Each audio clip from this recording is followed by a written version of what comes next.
నాన్న my daddy అంటుంటాం కదా.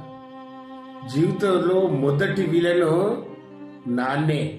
ఈ ప్రపంచంలో ప్రతి మనిషికి ఎదురయ్యే మొట్టమొదటి విలను నాన్నే.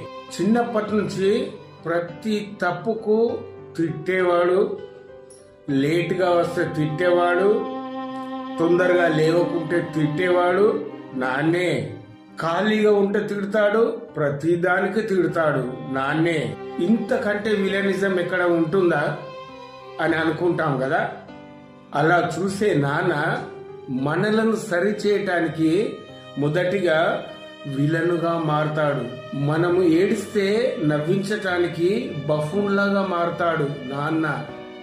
మనను వెనుకేసుకు రావటానికి ఎదుటి వాళ్ళతోని పక్క వాళ్ళతోని దుర్మార్గుడిగా మారతాడు నాన్న. మన మీది కోపం